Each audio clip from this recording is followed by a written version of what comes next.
Welcome to Detroit. Doesn't matter if you have one ass cheek and 3 toes. I will beat your ass. You can drown them. And that's what we gotta be. That's who we have to be. Because that's our domain. That is our domain. Because we'll tread water as long as it takes to fucking bury you. Takes the snap, turns, gives to Montgomery, right side, end zone, touchdown, Detroit Lions! Yes. We are driven by Detroit. Hello, Detroit Lions friends, fans, and family members. Welcome on back to yet another episode of MCM Motor City Mania. I'm your host, David T. Pike. And as always, we're diving on in. So folks, obviously we know that yesterday's game against the Chicago Bears was definitely what I would call a resounding success for the Detroit Lions. The Lions quite literally, both on offense and on defense, absolutely had unanimous successes. Was absolutely just a, for lack of a better word, about as close to perfect of a game as you could possibly have without actually, being perfect. The Lions played complimentary football on both sides of the ball. Defense was playing hard-nosed, was being very gritty, was being very tough, and the offense was just absolutely explosive as a stick of dynamite. I mean, again, when you're talking about just how damn good this offense was yesterday, along with how good the defense was yesterday, that is exactly what Lions fans and what the NFL has come to expect from the Detroit Lions. Now, what I can obviously also tell you is this. For the entire week prior to that game, there were quite a lot of people, both SOL fans, Lions doubters, however you want to quantify them. I will just say this. They were not within the group of Lions fans that remain calm, cool, and collected and were saying, hey, we're going to have faith in the process. We're going to have faith with what's going on. We're not going to doubt. We're not going to air our grievances to the extent that, a lot of other people were grieving it. And after the game yesterday, a lot of those people have recanted or retracted what they had stated previously, or in some cases, they have just absolutely gone dead silent. But as I said yesterday, the Lions' offense, as I said all week, was going to be absolutely fine. And then they go out and they just absolutely annihilate, throw up, absolutely explode upon the Bears by putting out 52 points in a 52-21 ass-kicking of the Chicago Bears. And again, that offensive performance was absolutely just pure domination because, again, you have to take a look at how that Lions offense performed, especially after everything that had been talked about them all throughout the course of the previous week.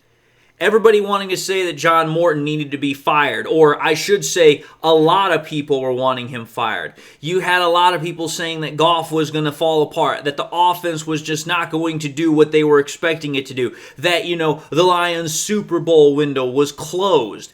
And then as soon as all of that stuff, starts amping itself up, the temperatures for that starts amping itself up, the Lions respond with that 52-point absolute explosion. And how they scored those points was absolutely, just ridiculous. It was a ridiculous response compared to what we had seen the previous week. Again, the previous week against the Packers, the Lions didn't score a touchdown offensively until the final drive of the game. And then this week, they scored 2 touchdown drives on their first 2 opening drives. And then from the last drive of the second quarter all the way until, obviously Goff and the majority of the offensive starters were pulled in the fourth quarter, we literally scored 6 straight scoring drives. 6 in a row. That's very damn hard to do. And 5 of those 6 were offensive touchdowns. I mean, when you absolutely just consider the pure efficiency and the effectiveness that the Lions had with their offense for the majority of that game, it absolutely is just wild. But here's what's even more wild about it. Those 52 points that the Lions put up, that's also probably, for the most part, a conservative snapshot of just how bad that game could have really been for the Bears. Because think about it. There was a period, if you will, from after that second scoring drive in the first quarter until, about the end of the second quarter, where the Lions had about 3 or 4 drives in a row where they didn't score any points. It was kind of like they kind of hit a little bit of a wall.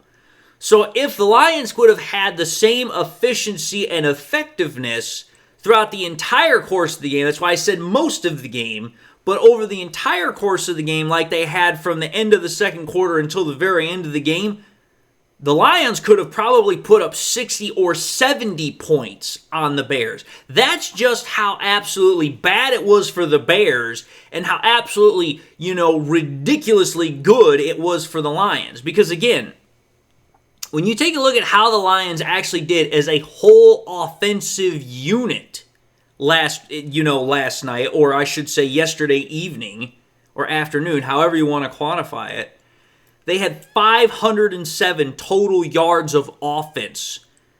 Most offenses will get you about 300, maybe 400 if you're lucky on an afternoon. But 500 plus yards, that's ridiculous. They also had 334 passing yards total, 177, if I recall correctly, rushing yards total, 6 of 7 in the red zone, and they had 25 first downs. If I recall correctly, they had 15 through the air and they had 10 on the ground. The Lions just absolutely went out and they just literally, the best way I can describe it is if you've ever watched those old Looney Tunes cartoons, remember when Foghorn Leghorn would come up behind the dog and absolutely pick him up by his tail with that freaking, that wooden paddle and just absolutely spank the ever-living hell out of that dog? That's the best way I can describe what the Lions did to the Bears. It was just absolutely ridiculous how bad they spanked their ass. But what makes this even more funny is that, like I said, the Lions all week, they were told about how they were finished on offense because they didn't have Ben Johnson on the sideline. He wasn't the one calling the plays anymore. And that after a bad game against the Packers, that was the proof positive that they were going to fold up shop and they were going to absolutely fall apart because everyone seemed to forget that these Lions know how to fight. That they have, again, as the hat states, they have grit. And they respond when they're put under pressure and when they're given adversity. And let me tell you something. When they respond with resounding force, like Thanos-level force. Because most everyone expected that, the Lions were going to win. I mean, obviously, like I said yesterday, the Vegas betting odds had the Lions as 6.5-point favorites. The only people that seriously didn't think the Lions were going to win would probably be the most loyal of Bear fans, a.k.a. Adam Rank. Yet, I'm going to say this. No one expected the Lions were going to win with the fashion that they did yesterday, as again, they outscored the Bears by 31 total points. And the reason why I put that out there is because this is the same Bears team that against the Vikings, who absolutely last night only could muster, if I recall correctly, against the Falcons, 6 points in total field goals? Think about that, 6 points. They allowed the Vikings only the week prior 27 points. So even in that, we doubled nearly what the Vikings were able to do. And again, that's with for in essence, lack of a better term, a rookie quarterback. Yeah, J.J. McCarthy's not technically a rookie anymore, but it was his first start ever in that Week 1 game. And if you think about it even further, the response that the Lions gave was the best way imaginable they could have possibly done it. Because not only did they win, but they won in such a way that it was epically resounding in terms of the fashion of how they did it, that there's no way you can overlook it. You just can't. First and foremost, the Lions put up the most points offensively anybody was able to put up, not only over the entire course of the season so far, but also for the entire of week 2 so far. Again, like I just stated, the Lions put up 50-plus points. No team so far has done that in the NFL, number one. But also, number two, that's the third time that the Lions have put up a 50-burger in less than a calendar year. In order to go back and understand this, you'd have to go back to when the Lions absolutely destroyed the Titans last year on October 27th when we beat them 52-14. And then 3 weeks later, we did the exact same thing in even more epic fashion to the Jaguars when we absolutely roasted them 52-6. And that was on November 17th. But the Lions did something yesterday that not even Ben Johnson and all of his supposed offensive genius and, whatever was able to do in the entire 3 years that he was here as the offensive coordinator. The Lions yesterday, as I said, had 500-plus total net offensive yards. They had 5 passing touchdowns, and they had 2 rushing touchdowns, all in the same day. No other team in the Lions' history has ever done that. That is the first time that has ever happened in Lions history. And again, that was with the supposed boring, non-creative, very predictable offensive coordinator in John Morton. But yet the supposed guru, the supposed genius, the supposed boy wonder offensive coordinator in Ben Johnson was never able to do that in the 3 years that he was here with the Detroit Lions. And again, let's understand something here. Those other 2 games where we scored those 50-plus points, that was when Ben Johnson had a better offensive line, supposedly, because, we had Frank Ragnow, we also had, Zeitler, we had all of those, experienced offensive pieces, but yet we never were able to do what the Lions did yesterday with Ben Johnson, where we had 500 total net yards, 5 passing touchdowns, and 2 rushing touchdowns, all in the very same game. That never happened. And think about that. Last year was Ben Johnson's 3rd and final year with us as the offensive coordinator, whereas John Morton, when he did it, was only his 2nd game as the Lions play caller. Think about that. It took Johnson, 3 years to get those 2 52-plus games in terms of offensive performance. Whereas Johnson, it literally took him only the 2nd game to get there. So again, as I'm trying to state here, y'all feeling a little foolish now about trying to call Ben Johnson something that obviously we now have, as I've stated multiple times, know that he quite literally wasn't. And that John Morton, John Morton's not this, he's not that, he's not Ben Johnson. You damn right he's not Ben Johnson. In fact, after yesterday, I'd say, as I've been saying, he's better than Ben Johnson. Because what makes this, as I said, particularly interesting is, again, the Lions put up 50 points yesterday. 52, actually. That's the only team so far that's put up that 50-burger. The next closest teams that have done it are the Bills and the Ravens. Both of them have scored 41 points in a game so far this season. 41. That's the next closest. That means the Lions absolutely surpassed the next closest teams by a grand total of 11 points in one game. So for the Lions to literally tell all the doubters, in essence, to hold my beer and see how damn explosive they still were, how damn ridiculously powerful this offense still is, and not only one of the best still in the league, if not the best, but also to not think that a change in play caller is going to make much difference, if at all. Because again, let's consider something here. The last time that John Morton was an offensive coordinator or a play caller for an NFL team was back in 2017 with the Jets. You want to know what the most points that an offense that he had in that year did? That was in Week 13 when the Jets played the Chiefs. They scored 38 points. So think about that. It took 11 less games for John Morton with the Detroit Lions to not only surpass that, but surpass that to the tune of an extra 14 points on top of that for good measure. Again, that's the point I'm trying to make here. Y'all feeling a little bit foolish as of yet, thinking that John Morton could not make this offense work. But what makes the offense's performance even that much more impressive is how everybody got involved. Think about this. There were 8 guys that registered catches for the Lions. 2 of those receivers had over 100 yards receiving, those being Amon-Ra St. Brown and Jameson Williams, which I think Jameson Williams also responded because everyone was like, oh, well, if he gets that bag, he absolutely has to get a 100-yard game really quickly.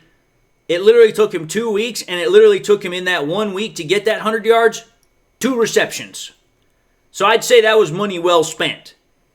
And not only did 8 receivers catch passes in that game against the Bears that we just watched, but also 3 receivers caught touchdowns. Again, Amon-Ra St. Brown being one, J-Mo being another, and Brock Wright being the third. And then 4 receivers out of the 8 had averages per catch or reception of over 12 yards. St. Brown, J-Mo, Raymond, and obviously Isaac Tesla. And then on top of that, the Lions' 2 primary running backs both ran for over 5 yards a carry, whereas the previous week everybody was absolutely losing their marbles about how the Lions were not able to get more than 2+ yards a carry. I think they were at what, like 2.1 or 2.2, something like that. And again, not only was that all happening, but the Lions' offensive line did not surrender a single sack. And if I recall correctly, I think they only gave up 5 total pressures throughout the course of the game, where the Lions, again, Jared Goff had 28 passing attempts. That means for the majority of the game, Jared Goff absolutely sat in that pocket completely under rest. So again, not only was everybody getting in on the action, but all of the components were working well together and they performed absolutely amazing. But speaking of Goff, again, Goff showed that he is absolutely the engine that powered that Lions offense yesterday. Yeah, you can talk about, how great Amon-Ra St. Brown had those 3 touchdown grabs, or those 2 really great catches that J-Mo had, or the absolutely, highlight reel Chris Carter 2.0 catch that Isaac Tesla had, or the running back's capability. All of that was great, and obviously the offensive line played great, but Jared Goff was literally the one that was dishing that ball out to virtually everybody.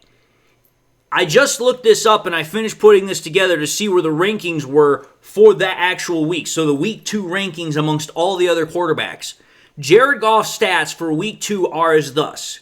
His 23 of 28 put him at 82.1 completion percentage rate. That was second highest of the week.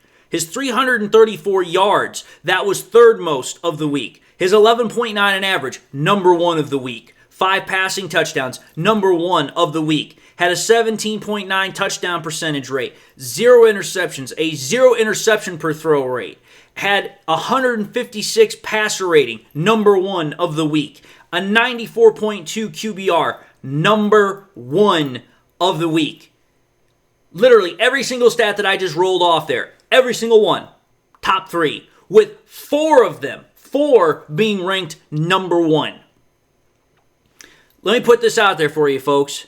We've seen Jared Goff put up some absolutely ridiculous, freaking passer rating numbers before. But that 94.2 QBR is the highest one that I think I've ever seen in Lions history, ever since they actually started doing the QBR metric from ESPN.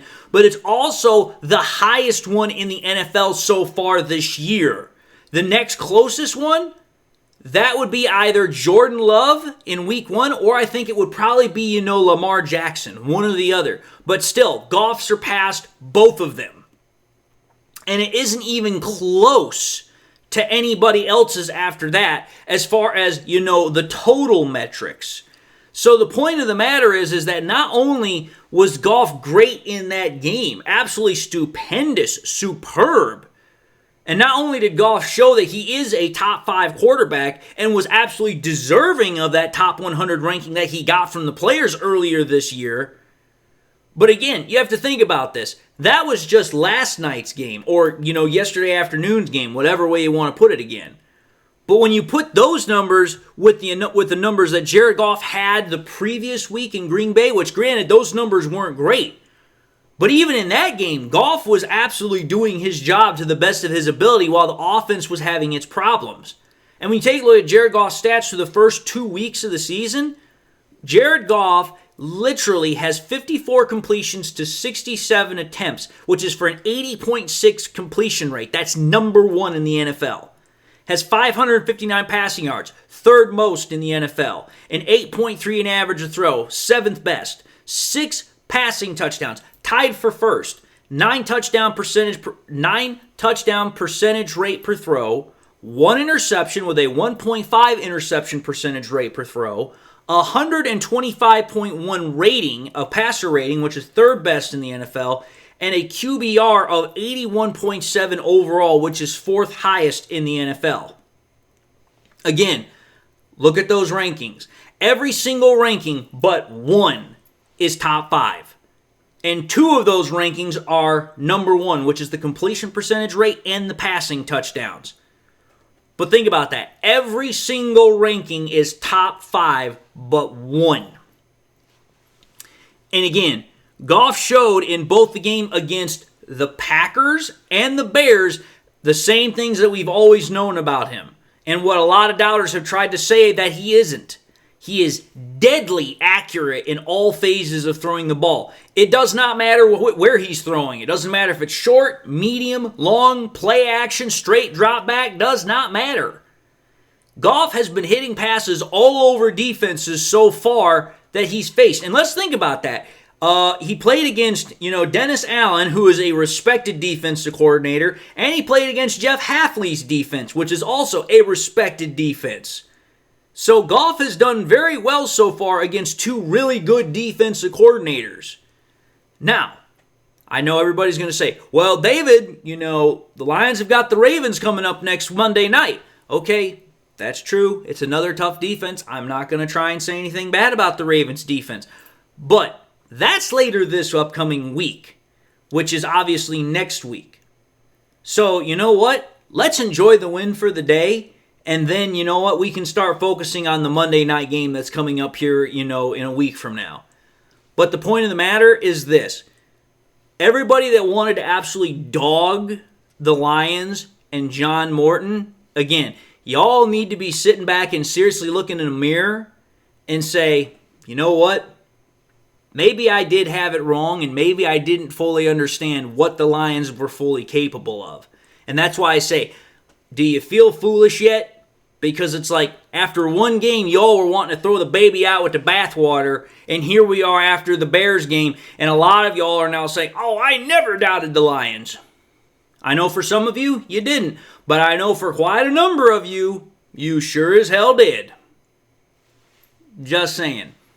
But, anyway, having said that, I'm going to end this episode and say thank you all for watching another episode of MCM Motor City Mania. If you like what you saw, by all means, I highly encourage y'all to watch the next episode. Also encourage y'all to do one of these 3 things: like, comment, and subscribe. If by chance you subscribed in the past and you forgot to do so at the time, or you just subscribed and you not had a chance to do so, please, by all means, I want to highly encourage y'all to hit that bell notification icon so you guys never miss any more content that I push out. Hope y'all are doing well. Hope y'all got something in your life that makes you happy, makes you smile. God bless, my friends, and until the next time we meet, I'll see you all in the next episode.